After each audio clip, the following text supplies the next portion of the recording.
What's up, guys? It's Sam here. Today we are going to look at a video by Dave Ramsey, one of his most popular videos, How to Start Paying Off Debt.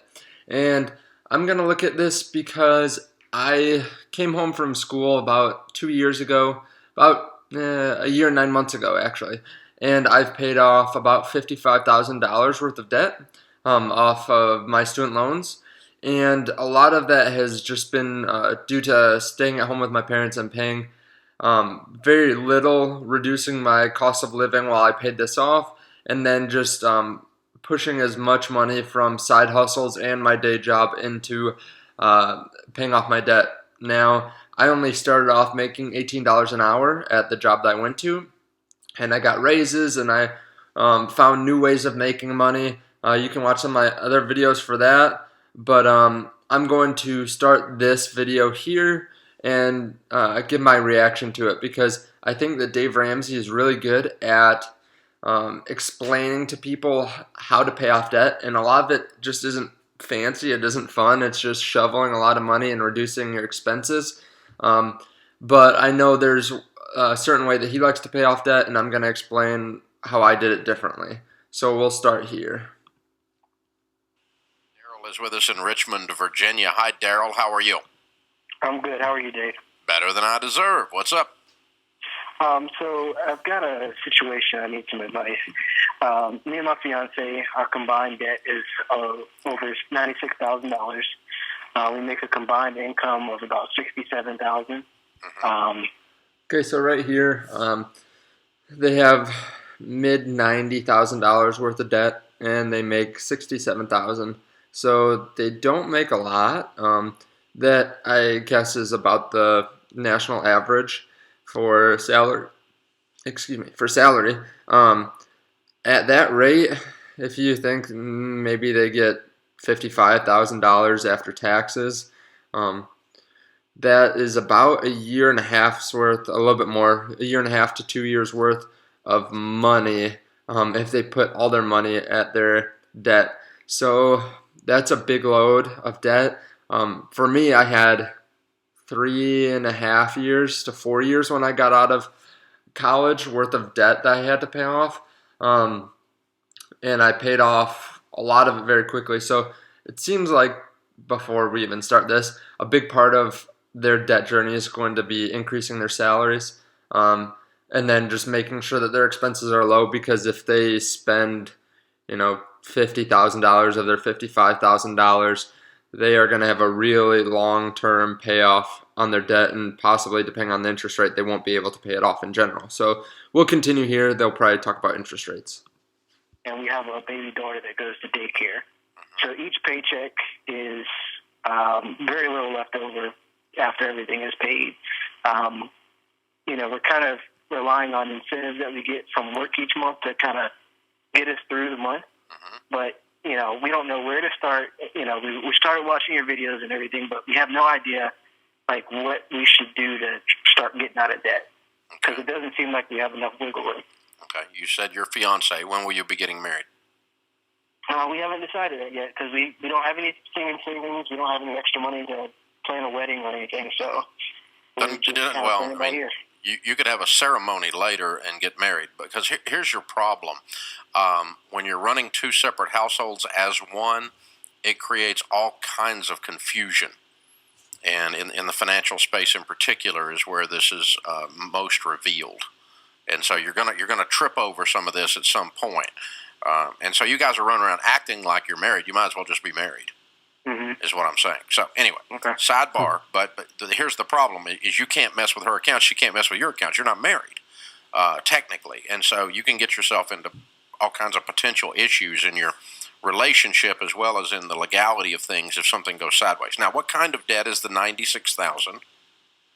It's a combination of auto loan. How much is on her car? We're sharing a vehicle. Okay, and how much do you owe on the vehicle? $27,000. And who? Okay, I'm sure that Dave will say this, but $27,000 worth of loans on a vehicle when you're making $67,000 a year is insane. If you're making was that if you divide that by two for each person, each person's making $16 an hour. You should not have a car worth $30,000. I would tell them right then, sell the car off, even if you are going to get a loss, and then buy a $8,000 car. You can buy a nice $8,000 car that is reliable, and then you don't have that extra $21,000 because at their salary, it's going to take them half a year, half a year's worth of salary to just pay off that car. Half a year's worth of work is not worth it in my mind for a car. A lot of people like to say, well, it's reliable then, or it's under warranty. Well, that's not really worth $20,000. You can find those. You can find a reliable car where maybe it doesn't need any maintenance, or maybe it just requires a little bit of maintenance for a lot less than $30,000. Name is it in? Mine. Okay. And how much other debt do you have? We both have student loans. Mine is about $35,000. Hers is about $7,000. Okay. And what else? We have a ton of credit cards, and we've maxed out 401k loans. Okay. And how much on credit cards? Combined, probably about $14,000. And how much on your 401k loans? Probably about $20,000 combined. How much? About $20,000. Okay, you're over 96, bud. So the fact that they have $20,000 worth of 401k loans either tells me that they are 30-ish, maybe more, because at their salaries they weren't probably putting away much towards their 401ks, but they still had enough to pull out $20,000. So they've been in their careers for a while. It sounds like, unless they just had no expenses at first and just shoveled everything in the 401k and then decided that they needed to take it out. But that is just kind of insane that they had to take that much away, because it sounds like that's all consumer loan or consumer debt or something, because they didn't buy anything substantial with it unless they have a mortgage that they haven't talked about yet or something like that for a first residence. But it sounds like they just needed it because they're spending too much. We'll go on and see what they say. I don't have the actual figures right in front of me. Okay. All right. Checking right now. So, all right. You need the first thing we got to do is get some detailed figures. Okay, and then we're going to list them smallest to largest, and then I'm going to look and see. There's an old saying that if there's a log jam, meaning you've got a congestion in the mathematics, you have to do something to blow it up to get it flowing again. And that comes from the old days when they used to run logs. I like that. Literally, they would do logging companies would put the logs in the river and run them down the river. If they put too many of them in the river and there was a bend in the river, they would jam up and they wouldn't turn the corner. And the only way they could get them out of there is they'd throw a stick of dynamite in the middle of them, blow up some of the work they'd done, but at least it got it flowing again. You know what I'm saying? And when you've got all the money plus some, all the money you make plus some going out every month, you got a mathematical log jam. Do you see what I'm saying? Yes, sir. And that's why you're calling me, because this sucks. You got stress everywhere, don't you? Yes, sir. Okay. So And if I woke up in your shoes, I would say I have a radical mess, and so the solution is going to have to be radical. Mm-hmm. So your life's getting ready to get highly uncomfortable so that you can fix this and get comfortable. Short-term pain is going to give you your long-term peace of mind. You know what I'm saying? Yes.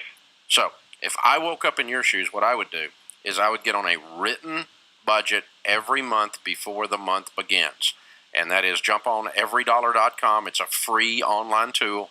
You and your fiance can build your budget there together.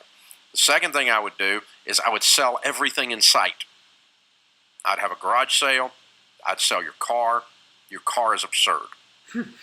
A $27,000 car debt in the middle of this mess is a nightmare. Exactly. I'd get rid of that. I'd get me a hoopty.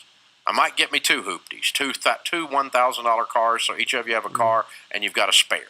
But get rid of this mess. That gets So we're upside down on the car, so... Well, you have to borrow the difference or sign a note for the difference, but you got to get rid of this car. This car is out of control. Okay. Keeping it is not going to work. You're not going to see the inside of a restaurant for the next 3 years unless you're working there. Mm-hmm. And you're not going on vacation. You're working all the time, and you're working 2 or 3 extra jobs, both of you. Because you got to get your income up to attack this. And then you can make some progress. But, and I can see you being completely debt-free. No debt at all within 3 years. But it is going to be 3 years of hell, dude. Now, the question is it worth it? How would it feel like right now if you had no payments?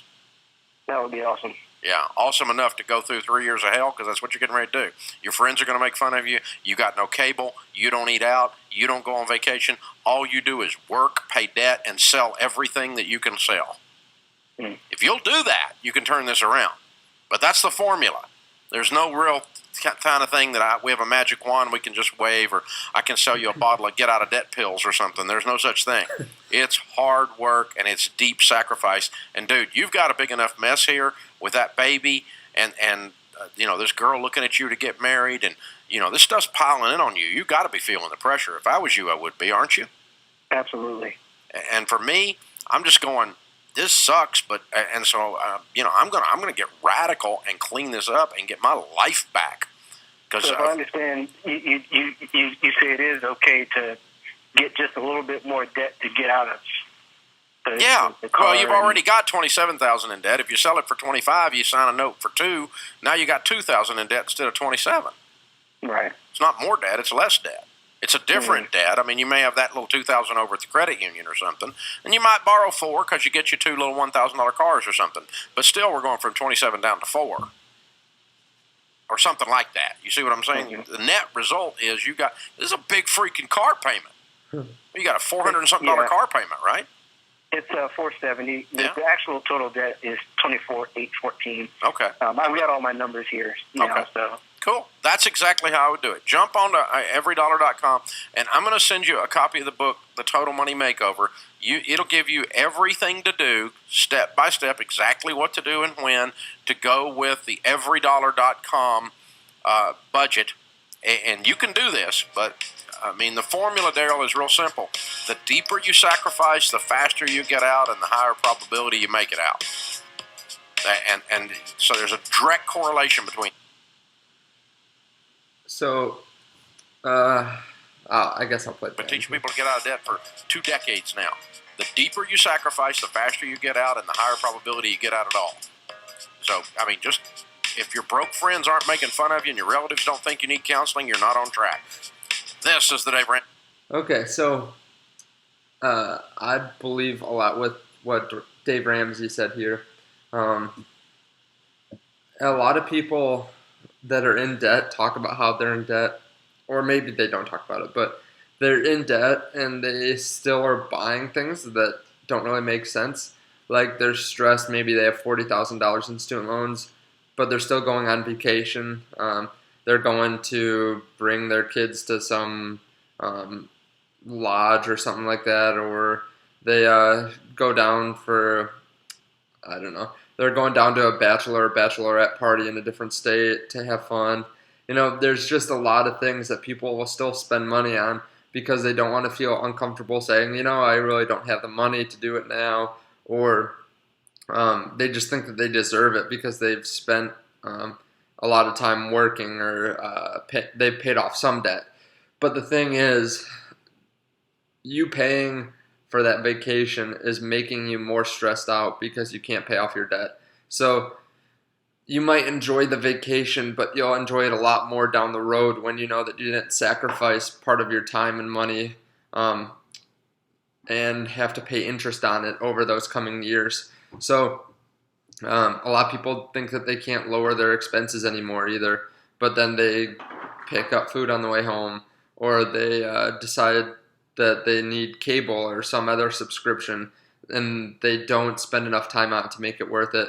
A lot of people think that they can't increase their income at all either, but I know that I have found a couple different ways to make another $1,000 to $2,000 without having to really do much of anything over the last year. One of those things is bank account bonuses. Another one is credit card bonuses. Another one is business bank account bonuses. You don't have to have a huge business to go in and set up these bank account bonuses for your business. You can make a business for a little bit of money that doesn't do anything and then go sign up with the bank accounts. So all those require a little bit of capital, but like last year there was a company that if you put in $100, you got $50 sign up bonus, and then anyone that you told about and got them to go in and deposit $100, you got $100. So I made over $1,000 from that. That's an easy way to make another $1,000 to pay off your debt. Another one is just refinancing. So make your credit better, pay off stuff on time. If you have to do other things that can boost your credit so that way you can refinance your debt and then pay less interest each month for it.